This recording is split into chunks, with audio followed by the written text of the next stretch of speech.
오늘 가정에서 부활절 예배를 드리는 모든 성도님들에게 우리 주님의 놀라운 사랑과 또 여러분의 주님을 향한 사랑이 넘쳐나는 은혜로 예배가 되기를 축복합니다. 부활절인데 함께 하지 못하는 거 속상하시겠지만 동일한 은혜가 여러분 가정가정마다 하나님께서 임해 주실 줄로 믿습니다. 오늘 설교가 조금 길지만 여러분 부활절이니까 이해하시기 바랍니다. 사랑하는 여러분, 정말 우리 주님은 다시 부활하셨습니다. 우리 기독교에 있어서 예수님의 무덤은 유명합니다. 샘 모리스 목사님 말씀하시기를 예수님의 무덤이 유명한 것은 그 무덤이 비어 있기 때문이다. 그렇게 말씀하셨어요. 기독교의 신앙의 기본은 예수님의 부활 신앙에 있습니다. 예수님이 부활하셨다는 말은 예수님이 정말 하나님이셨다는 뜻이고 예수님이 그리스도이시며 메시아라는 뜻입니다.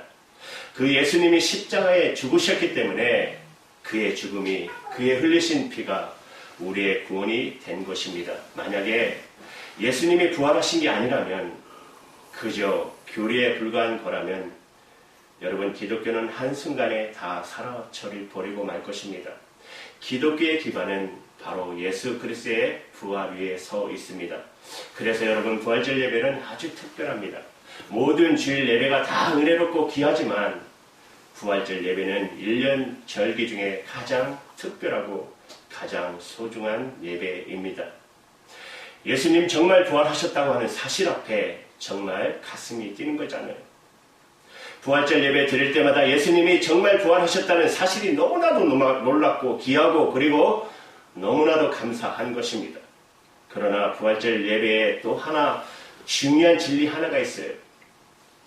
그것은 그 부활하신 예수님이 바로 내 안에 우리 가운데 계시다는 것이죠. 예수님이 진짜 부활하셨다는 것과 함께 너무나 중요한 진리는 예수님은 우리와 함께 계시다는 것입니다. 예수님은 분명히 부활하셨습니다. 여러분 믿으시죠? 그러나 예수님이 부활하셨다는 것은 이미 우리가 다 믿고 있는 내용입니다. 오늘 예수님의 부활에 대해서 믿는 우리들 가운데 하나님은 무슨 말씀을 주려고 하실까? 그 부활하신 예수님이 우리와 함께 계시다는 것에 대해서 말씀을 드리려 하는 것이에요. 여러분 부활절 예배를 드리는 데 있어서 예수님이 우리와 정말 함께 계시다고 하는 것을 믿고 안 믿고는 굉장한 차이가 있습니다. 부활절 예배를 드리는 모든 크리스찬들의 모습이 여러분 둘로 나뉘는 것을 보게 됩니다. 하나는 아주 엄숙하고 기념식 같은 부활절 예배를 드리는 사람들입니다. 그것이 여러분 잘못된 것은 아닙니다. 그러나 여러분에게 그 점에 대해서 드릴 말씀이 있습니다. 예수님이 정말 십자가에서 죽으셨다가 사흘 만에 부활하셨고 그것을 우리는 믿습니다. 그래서 부활절 예배, 그 놀라우신 예수님의 부활을 기념하는 이 부활절 예배에 참여한다는 것은 대단히 중요하지요. 또 감격스럽기도 하고 그렇지만 분위기는 아주 엄숙하고 경건한 분위기를 못 벗어나요. 그런데 그렇게만 부활절 예배를 드리는 사람이 있는 게 아니고 마음으로부터 기쁨이 넘치고 감격이 넘치는 부활절 예배를 드리는 사람들이 또한 있습니다. 그 차이가 무엇인지 아십니까? 부활하신 예수님을 내가 알고 모르고의 차이입니다. 지금 부활하신 예수님이 나와 함께 계시는 것을 아는 사람과 예수님의 부활하신 예수님을 진짜 내가 알고 있지 못한 사람은 부활절 예배의 분위기가 달라요. 같은 부활절 예배를 드려도 예수님을 모시고 있는 사람과 그렇지 않는 사람은 예배의 분위기가 전혀 다릅니다. 부활절의 진정한 핵심은 예수님의 부활에만 있는 것이 아닙니다. 그 부활하신 예수님을 내가 정말 아는 것이에요. 그럴 때 여러분 이 부활절의 초점은 부활하셔서 우리와 함께 계시는 예수님 그분에게 있는 것이에요. 부활하셨다는 사실보다도 지금 나와 함께 계신 그 부활하신 예수님에게 초점이 있어야 되는 것입니다. 그럴 때 부활절에 진짜 기쁨이 있는 것입니다. 많은 성도들이 부활절을 그렇게 기쁨으로 감격으로 누리지 못하고 있어요. 이유는 예수님을 살아계신 예수님으로 만나고 있지 못하다는 것이죠. 우리가 주일에 예배를 드리는 것도 예수님의 부활 때문입니다. 여러분, 본래 유대교에서는 안식일을 지킵니다. 안식일은 잘 아시는 것과 같이 금요일 밤부터 시작됩니다. 지금도 여러분, 이스라엘에서는 금요일 밤부터 안식일을 지킵니다. 이슬람교에서도 그런 전통을 지키고 있어요. 그런데 우리 기독교는 주일에 안식일을 지킵니다. 예배를 드립니다. 왜냐하면 예수님이 부활하신 날이기 때문에 그렇습니다. 초대교회 성도들, 그들은 다 유대교의 사람들이었어요. 그런데 그럼에도 불구하고 그들이 여러분 안식일의 날짜에 맞추어서 예배를 드린 것은 여러분 그 당시 보통 일이 아닌 것입니다. 만약에 예수님이 부활하셨다는 것이 과거의 사건으로만 끝났다면 아마 그렇게까지 할 수 없었을 것이에요. 그런데 그들이 어떻게 주일에 하나님께 예배 드리게 되었을까요? 부활하신 예수님이 그들과 함께 있었기 때문입니다. 그들은 예수님이 부활하셨을 뿐만 아니라 그들과 함께 있었음을 알았어요. 그러므로 예수님의 부활하신 그날이 너무너무 중요했던 것이에요. 그들은 매 주일마다 부활절을 경험했던 것입니다. 초대교회에 있어서 매 주일은 여러분 부활절이었었어요. 그것은 부활하신 주님이 그들과 함께 있었기 때문에 가능했던 일입니다. 초대교회 때는 매주일이 부활절이었다면 사랑하는 여러분, 우리에게 있어서 매일이 날마다가 부활절이야 되는 것입니다. 왜냐하면 예수님은 부활하셔서 지금 우리와 함께 계시기 때문입니다. 여러분 안에 계시기 때문에. 그래서 우리가 매일매일이 부활절인 것입니다. 여러분, 예수님만 십자가에 죽으셨다가 사망의 권세를 이기시고 무덤에서 승리하신 것이 아닙니다. 예수를 믿는 모든 성도도 똑같이 사망의 권세를 이기고 다 승리한 사람들입니다. 왜냐하면 예수님이 우리 마음에 오셨어요. 우리의 생명이 되셨고 우리의 주님이 되셨기 때문에 가능한 것입니다. 예수님이 부활의 권능으로 일어나시고 우리는 여전히 사망의 권세에 눌려 있을 수가 없는 것이에요. 그래서 사도 바울이 고백한 것처럼 예수님을 진짜 주님으로 영접하고 나면 우리 안에 부활의 생명이 충만해서 이제는 우리가 사망을 꾸짖는 자가 됩니다. 여러분, 고린도전서 15장 55절의 말씀을 보세요. 사망아, 너의 쏘는 것이 어디 있느냐? 사망아, 너의 쏘는 것이 어디 있느냐? 이렇게 외치는 자가 된다는 말이에요. 여러분, 초대교회 스데반 집사가 돌에 맞아 순교했습니다. 복음을 전하다가. 여러분 어떻습니까? 돌에 맞아 순교하는 스데반 집사를 보면서 우리도 이렇게 될까봐 걱정이세요? 예수 그래서 적당히 믿을까 그런 마음 드세요? 어떻게 이 스데반 집사는 도대체 어떤 은혜를 누리고 살았기에 돌에 맞아서 죽는 순간에도 얼굴이 천사 같을 수 있었을까요? 스데반 집사가 돌에 맞아 죽으면서 그가 억지로 노력으로 내가 천사 같은 얼굴하고 죽어야지 이랬겠어요? 스데반 집사는 속으로부터 넘치는 기쁨으로 평안으로 돌에 맞아 죽는 순교를 감당할 수 있었습니다. 이유는 하늘 문을 열리고 부활하신 예수님을 보았기 때문입니다. 스데반 집사에게서는 순교는 더 이상 문제가 되지 않았어요. 바로 이것이 예수님을 진짜 믿는 것입니다. 부활 신앙을 가지고 사는 것이에요. 그런데 왜 여전히 많은 그리스도인들이 부활의 믿음을 가지고 있다고 하면서도 예수님이 부활하셨다는 것을 믿는다고 하면서도 크고 작은 문제 때문에 낙심하고 슬퍼하고 우울해하고 좌절하고 죽고 싶어하고 왜 그럴까요? 왜 그렇습니까? 분명히 예수님이 부활하셨다는 사실을 믿는다면서도 우리도 부활한 것을 믿는다고 하면서도 전혀 부활신앙을 가지고 살아가는 사람 같지 않게 왜 그렇게 좌절, 슬픔, 낙심, 두려움, 염려 속에 사는 것일까요? 예수님 부활하셨다는 것을 믿기는 하는데 부활의 주님을 만나지는 못했기 때문에 그래요. 예수님 부활하셨다는 사실은 믿습니다. 그렇지만 그 부활하신 예수님을 내가 만나지 못하니까 나는 여전히 전혀 부활을 안 믿는 사람하고 똑같이 사는 것입니다. 그럼 여러분 왜 부활의 주님을 만나지 못하는 것이죠? 믿음이 부족해서 그렇습니까? 기도를 많이 안 해서 그렇습니까? 하나님의 말씀 성경을 많이 읽지 못해서 그렇습니까? 이유는 하나입니다. 교회를 다니고 예수를 믿으면서도 부활의 주님을 만나지 못하는 이유는 십자가의 복음에 대한 믿음이 분명하지 않기 때문에 그래요. 이유는 그거밖에 없어요.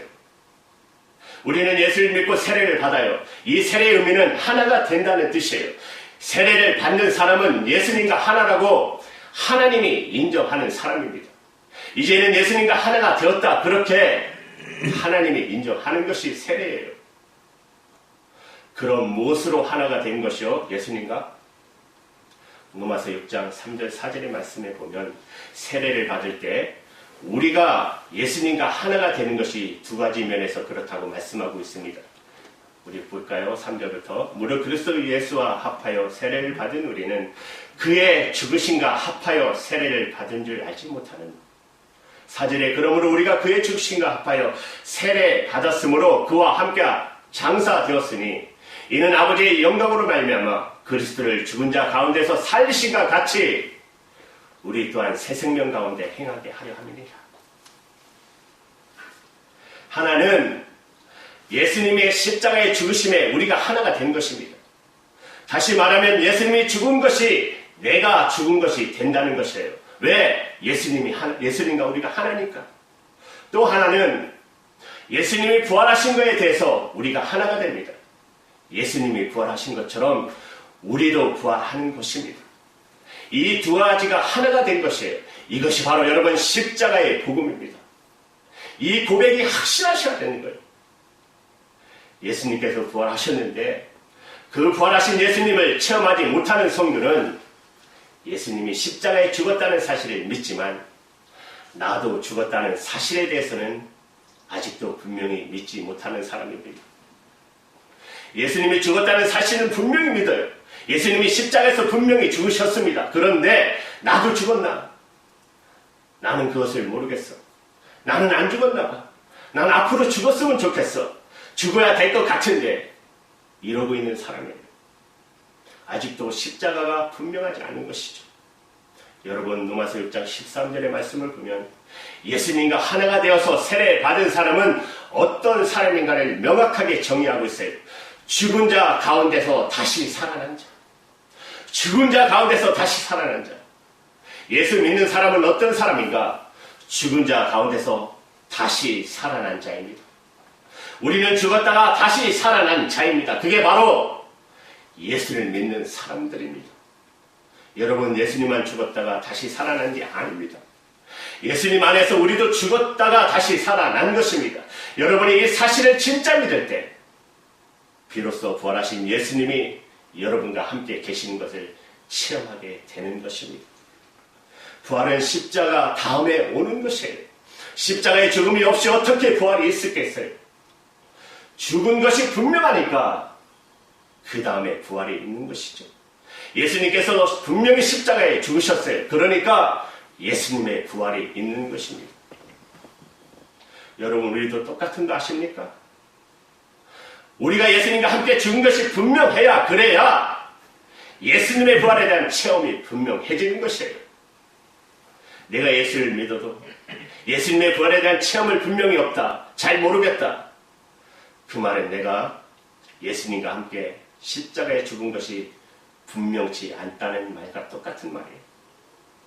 사도 바울은 고린도전서 15장 31절에 나는 날마다 죽노라고 했습니다. 여러분이 31절 같이 읽을까요? 시작. 형제들아 내가 그리스도 예수 우리 주 안에서 가진 바 너에 대한 나의 자랑을 두고 단언하노니 나는 날마다 죽노라. 나는 날마다 죽노라. 사도 바울이 불쌍해 보이십니까? 날마다 죽었으니 죽음에 대해서 아직도 결론을 못 내리신 분, 죽는다고 하는 것이 여전히 두려우신 분, 아직도 믿어지지 않으시는 분, 사도 바울이 날마다 죽노라고 하는 말이 얼마나 슬프고 무겁게 들리겠습니까? 그런데 오늘 말씀을 가만히 보시면 고린도전서 15장 31절의 말씀을 보시면 사도 바울은 날마다 죽노라고 말하면서 전혀 슬픈 기색으로 말하지 않았어요. 고통스러운 기색으로 말하지 않았어요. 사도 바울은 나의 자랑을 두고 단언하노니 나는 날마다 죽노라고 말했습니다. 사도 바울은 자기가 날마다 죽는 것을 자랑했어요. 너무 기뻤다 그 말입니다. 아니 세상에 죽는 게 왜 이리 기쁘고 자랑스럽습니까? 예수님의 부활을 날마다 경험할 수 있기 때문에 사도 바울이 나는 날마다 죽노라고 고백한 것이에요. 사도 바울이 날마다 예수님의 부활을 경험했다는 바로 그 말씀인 것이에요. 로마서 6장 5절에 만일 우리가 그의 죽으심과 같은 모양으로 연합한 자가 되었으면 또한 그의 부활과 같은 모양으로 연합한 자도 되리라. 예수님과 죽음으로 하나가 되었다면 그러면 이제 예수님의 부활과도 하나가 되리라. 여러분 사도 바울이 그 삶 속에서 놀랍게 경험한 복음의 진리인 것입니다. 여러분 우리 삶이 날마다 부활절이어야 할 이유는 여러분 우리가 육신을 가지고 살기 때문입니다. 우리가 예수를 믿고 예수님이 우리 안에 오셨지만 여전히 우리는 육신을 가지고 살아갑니다. 육신을 가지고 산다는 말은 끊임없이 죄의 역사가 우리 속에서 일어난다는 뜻입니다. 끊임없이 사망의 권세가 나를 사로잡으려고 합니다. 육신을 가지고 있으니까 어쩔 수 없어요. 20세기에 영성가했던 스펄전 목사님, 우리 목회자들에게 큰 영향을 끼친 아주 정말 영성이 깊은 목사님입니다. 그 목사님께서 십자가 앞에서 이렇게 고백했어요. 예수님에게 고통을 준 것들의 개수가 바로 나의 죄, 바로 나의 끔찍한 죄였구나. 나의 악행 하나하나가 그의 손과 발을 찌르는 못이었구나. 나의 불신 하나하나가 그의 몸을 찌르는 창이었구나. 그렇게 십자가 앞에서 탄식했습니다. 스펄전 목사님 같은 영적인 목사님도 자기의 육신은 언제나 죄의 덩어리인 것을 늘 경험하셨다 그 말입니다. 그러니까 여러분이 그런 육신을 가지고 살아가면서 나는 죽고 예수로 사는 이 십자가의 복음을 매일 경험해야 되지 않겠습니까? 여러분이 예수를 믿을 때 한 번 나는 죽었다. 나는 이제 예수님의 내 생명이십니다. 이렇게 끝낼 문제가 아닙니다. 우리는 육신을 가지고 살기 때문에 날마다 나는 예수님과 함께 십자가에 죽었고 이 예수님이 내 생명이라는 고백을 계속하고 살아가는 것이에요. 그러므로 우리 성도들의 삶은 날마다 부활절인 것입니다. 예수님의 십자가는 항상 우리 앞에 있고 우리는 온전한 십자가를 붙잡고 사는 자요. 그리고 우리는 또 날마다 부활을 경험하고 사는 것입니다. 많은 크리스찬들이 자기의 죄성으로 인해서 깊이 하나님께 회개합니다. 하나님 나는 왜 이 모양인가요? 또 하나님 나는 이럴 수밖에 없나요? 나는 구제불능인가 봐요. 하나님 결국은 내 책임이구나. 나는 하나도 안 변했네요. 여러분 여기서 끝내면 안 돼요. 거기서 진짜 복음으로 들어가셔야 합니다. 성경은 말씀하세요. 그럼 나는 예수님과 함께 죽었다는 것이에요. 여러분이 그 사실을 이제 진짜 받아들여야 되는 것이에요. 그렇습니다. 하나님 저는 죽었습니다. 제 모든 것은 죽었습니다. 이제 주님을 위해 다 내려놓겠습니다. 부모, 형제, 아내, 남편, 자녀, 부, 명예, 권세, 교회 직분까지 저는 다 죽었습니다. 그럴 때 놀라운 일이 우리 가운데 일어나기 시작합니다. 부활의 역사가 정말 말만 들었던 주님의 부활의 역사가 내 삶 속에 내 마음에 일어나기 시작합니다. 여러분 이것이 바로 심령의 할례를 받는 것입니다. 예수님은 우리 마음속에서 비로소 살아 역사하시게 된 것입니다. 의심하던 것에서 이제 100% 확신으로 믿음으로 나가게 됩니다. 100% 기도의 응답의 삶을 살아갑니다. 주님의 임재가 항상 함께합니다. 여러분 지금 교회마다 많은 사람이 모여서 예배를 드리지는 못하지만 부활의 능력이 참 찾아보기 어려운 시대입니다. 이유는 교회 안에 십자가의 믿음이 분명하지 않기 때문에 성도들은 다 예수님의 부활을 다 믿는다고 하면서도 실제로는 부활의 능력으로 살지 못합니다. 이유는 아직도 십자가의 복음을 분명하게 모르거나 붙잡지 않고 있는 것입니다. 예수님의 십자가를 바라보고만 있지 십자가를 통과하지는 않았습니다. 여러분, 십자가를 아무리 좋아해도 십자가를 바라보고 십자가를 끌어안고 십자가를 목에 걸고 아무리 그렇게 해봐도 십자가를 여러분 통과하지 않으면 그러면 부활의 주님을 만나고 경험하고 누리고 살지 못합니다. 십자가를 바라만 본다는 것은 무슨 뜻이죠? 예수님이 십자가에서 죽으셨다는 것은 분명히 인정합니다. 예수님이 십자가에서 죽으셨지. 그런데 내가 죽었나? 나는 그거 잘 모르겠어. 이런 사람은 십자가를 바라만 보고 있는 사람들입니다. 십자가를 통과한다는 것은 무슨 뜻이죠? 예수님이 십자가에 죽으셨고 나도 죽었습니다. 십자가를 완전히 받아들이는 것이에요. 그 사람 심령 위에 십자가가 서게 되는 것입니다. 이런 사람이 십자가를 통과하는 것입니다. 여러분, 로마서 6장 11절 말씀에 십자가를 통과한 믿음이 어떤 것인가를 말씀하고 계십니다. 이와 같이 너희도 너희 자신을 대해서는 죽은 자요 그리스도 예수 안에서 하나님께 대하여는 살아 있는 자로 여길지어다. 내가 예수님과 함께 죄에 대해서는 분명히 죽었고 이제는 예수님 안에서 예수님으로 하나님을 향하여서는 나는 산자다 하는 점을 분명히 하시라는 거예요.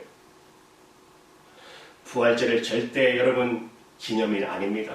여러분, 그리스도인의 삶 자체가 여러분 부활절인 것입니다. 여러분, 저는 해마다 부활절 설교를 할 때마다 이 부활의 복음의 비밀을 전하면서 어떻게 하면 더 부활절의 의미가 더 크게 와닿을까 생각하게 됐습니다. 그래서 부활의 증인을 세워야겠다는 생각을 하게 됐습니다.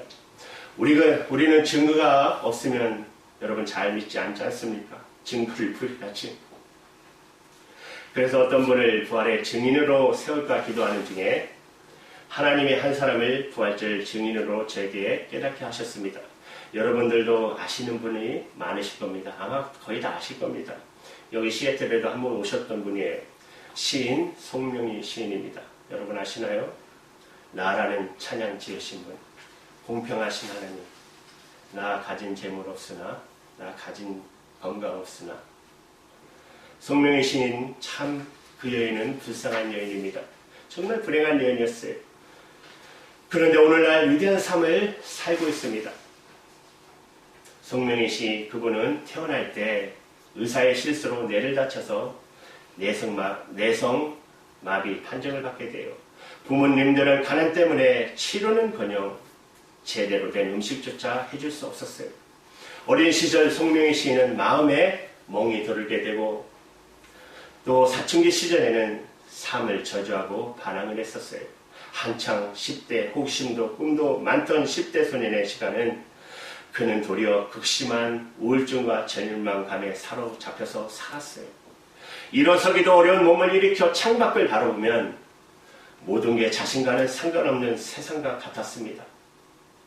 아무도 없는 빈방에서 어린 송명이가 부르짖을 대상은 예수님밖에 없었습니다.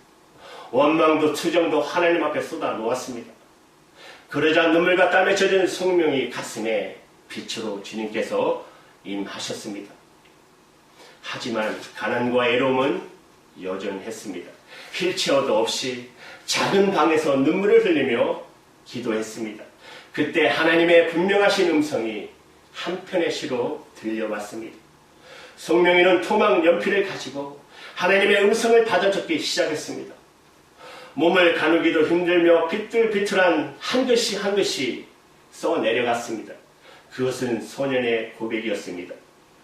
이 시는 찬양이 되어 많은 크리스찬들에게 또한 세상 사람들에게 감명을 준 나라는 공평하신 하나님이라는 찬양입니다. 여러분, 이 찬양 잠깐 제가 이 90개 영상 내가 준비 하나 했는데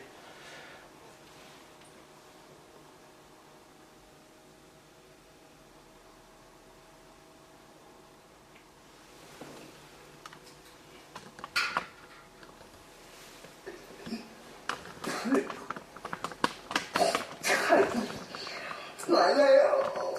그래, 우리나라에는 공유와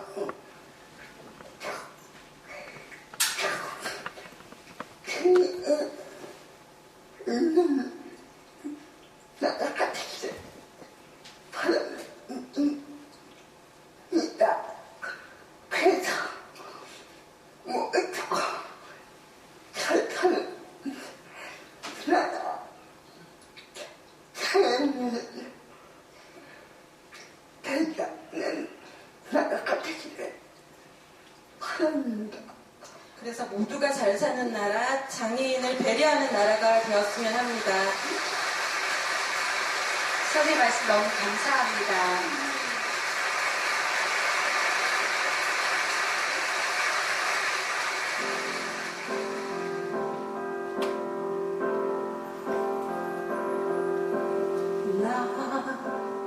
가진 재물 없으나 남이 가진 지식 없으나 남에게 있는 건강 있지 않으나 남이 없는 것 있으니 가진 재물 없으나 남이 가진 지식 없으나 남에게 있는 건강 있지 않으나 남이 없는 것 있으니 남이 못 본 것을 보았고 남이 듣지 못한 음성 들었고 남이 받지 못한 사랑 받았고 남이 모르는 것 깨달았네.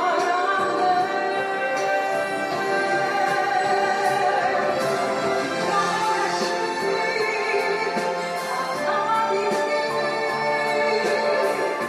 남이 가진 건 없지만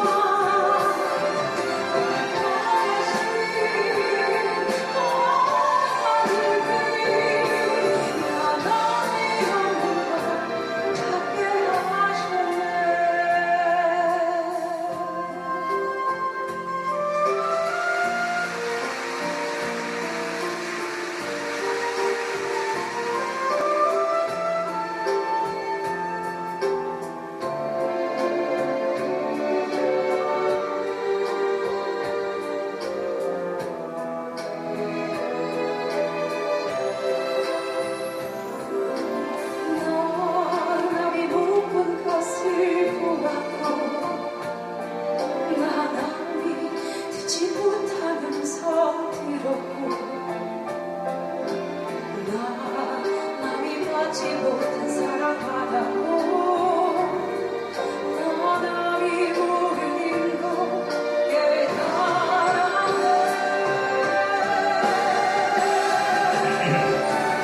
다시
찬양 하나 하는 것도 말 한마디 하는 것도 10번 비틀어야지 한 번 말 한마디 할 수 있는 사람입니다. 송명희 시인. 그녀는 시를 쓰면서 몸을 일으키며 하나님, 살아계신 하나님을 간증하기 시작했습니다. 수많은 건강한 크리스찬들도 송명희 시인의 간증 앞에 작아졌습니다. 한 번은 세상에 알려지게 된 송명희 시인에게 미국에서 치료를 받게 해주겠다는 후원자가 나섰습니다. 하지만 그녀는 작은 몸을 뒤척이며 이렇게 말했습니다. 주님이 만들어 놓으신 이대로 살게요. 주님이 만들어 놓은 이대로가 좋아요. 편안해지는 것도 힘든 송명희 시인은 지금도 이렇게 고백합니다. 나에게 주어진 하루하루가 살아계신 하나님을 위해서 최선을 다해서 시를 쓰는 것이 내 모든 것이라고, 그걸 믿고 살아가는 것이라고. 또 송명희 시인은 분명히 이렇게 증거했습니다. 누군가 나에게 예수님이 정말 부활하셨고 지금도 살아계시다는 증거를 대보라고 하면 나는 나의 이 약한 육신과 날마다 주님을 찬양하는 시를 보여줄 거예요. 송명희 시인은 살아계신 예수님, 부활하신 예수님, 그 예수님과 동행하는 진짜 부활의 신앙을 가지고 있습니다. 송명희 시인에게 있어서 날마다가 부활절이었습니다. 그의 육신이 연약하니까 그는 매 순간이 부활절이었어요. 그래서 예수님이 송명희 시인을 통해서 우리에게 이렇게 큰 감동을 주는 것입니다. 송명희 시인이 그렇게 살 수 있었다면 우리는 그렇게 못 살 이유가 뭐 있습니까? 예수님이 부활하셨다는 사실만 단순히 알고 믿는 것은 아직도 부활신앙 아닙니다. 그것은 아직도 진정 구원받은 신앙이라고 하기도 어려워요. 그런 믿음은 아무 능력이 없어요. 부활하신 예수님이 정말 내 마음에 계시고 내 삶의 주인이시고 내 마음의 왕이라고 고백할 수 있을 때, 그때부터 그 믿음은 능력이 되는 것입니다. 진짜 부활 신앙이 되는 것입니다. 날마다 부활절인 것입니다. 부활하신 예수님이 항상 동행해 주시기 때문에. 여러분, 부활하신 예수님을 믿는다고 하면서도 슬픔과 좌절과 근심, 낙심, 상처, 우울한 그 마음에서 벗어나지 못하고 계시다면 십자가의 복음을 있는 그대로 받아들여야 된다는 것을 꼭 명심하시기 바랍니다. 예수님은 나의 죄와 저주를 나의 죄와 저주를 지시고 십자가에 죽으셨어요. 분명한 사실이에요. 뿐만 아니라 나의 옛사람도 함께 죽었습니다.